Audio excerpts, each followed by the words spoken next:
Wuthering Waves is too difficult. The bosses are too hard. The combat is overly complicated. These are some common themes and even detractions I've heard regarding Wuthering Waves.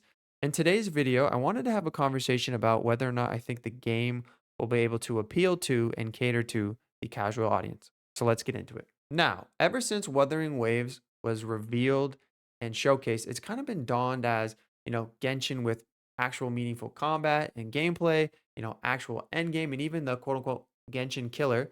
Obviously, the last one is a complete meme because I said the same thing about Tower Fantasy, and that really didn't turn out too great. But I think we can agree that Wuthering Waves looks more polished and more promising than Tower Fantasy.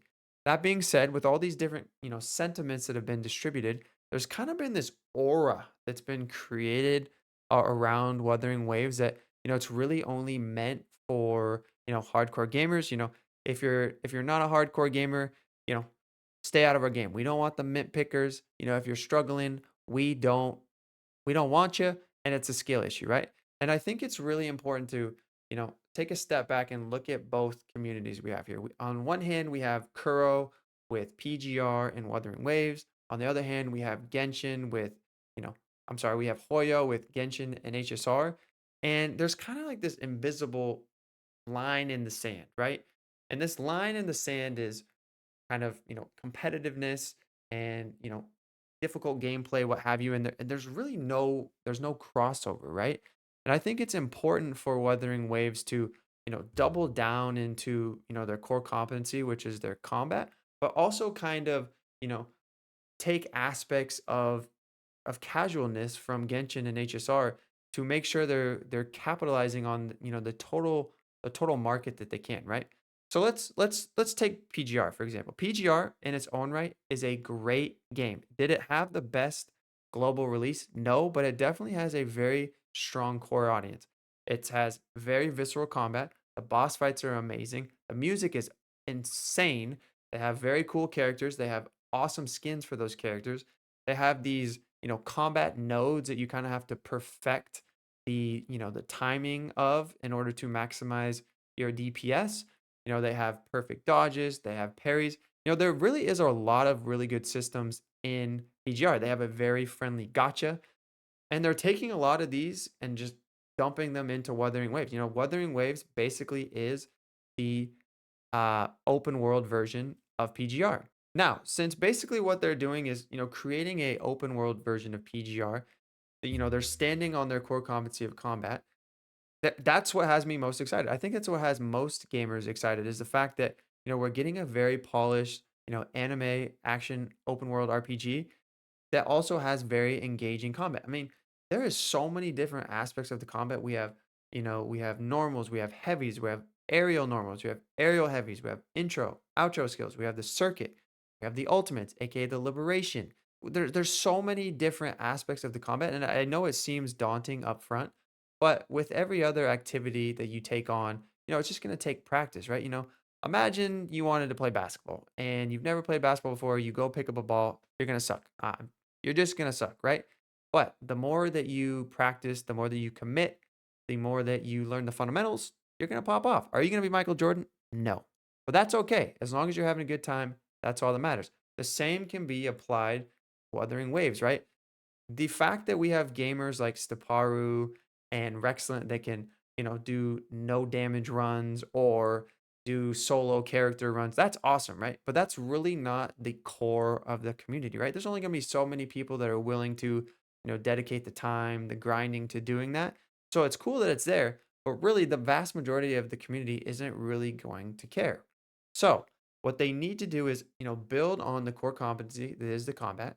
We know for a fact that that's gonna be amazing. The combat in Wuthering Waves, to me, is better than Genshin, and it's better than ZZZ. Obviously, you can't compare HSR because turn-based, but I really think they have industry-leading combat. So, what do they need to do?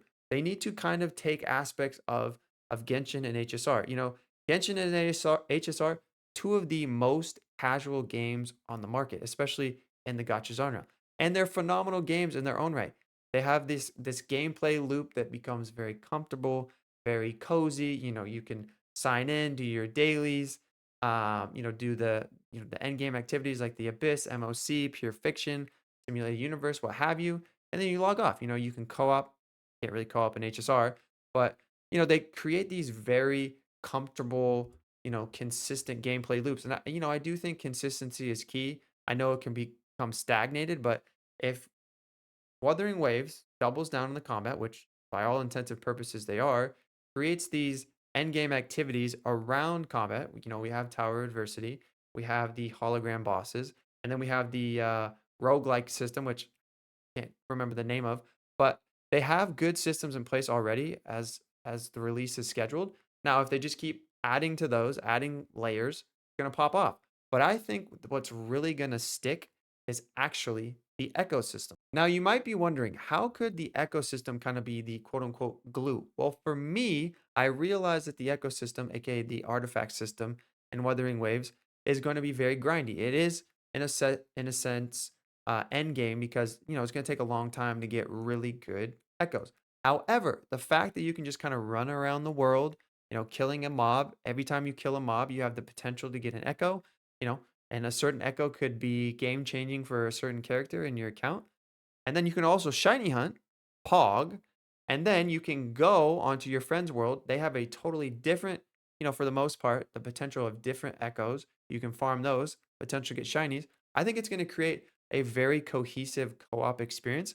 And I do think it's going to be, really fun and enjoyable. Heck, I willing to bet that there could be actually some diehard Pokemon fans that are like, yo, Wuthering Waves, this free game is going to let me creature collect and these creatures have cool abilities, like how world just pop the flip off. You mean to tell me that, some of those gamers aren't gonna be like, huh, this free new game looks pretty cool. I can get some dope little monsters to fight beside me. I think the ecosystem has a very vast appeal. And I think coupled with the combat, coupled with how well we know Kuro can make action RPGs, the end game systems that they have in place, I think they have a really, really good recipe in place. I just hope that they, continue to iterate, continue to listen to the community, which, they've shown that they're willing to do. But all in all, I think Kuro has a very good structure in place. I'm incredibly excited for this game. You know, this will only be my third gotcha game. When I started playing Genshin, I had no idea what I was getting into. I watched a video on it. I was like, holy smokes, what is this game? Started playing it, got hooked. The rest is history.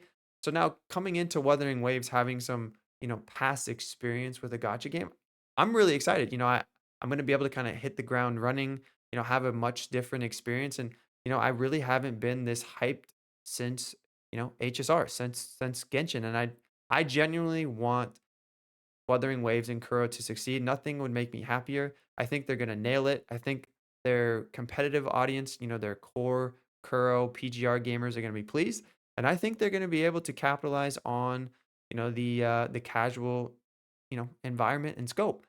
And you know what? You know what's better than one really good open world action RPG game? Two.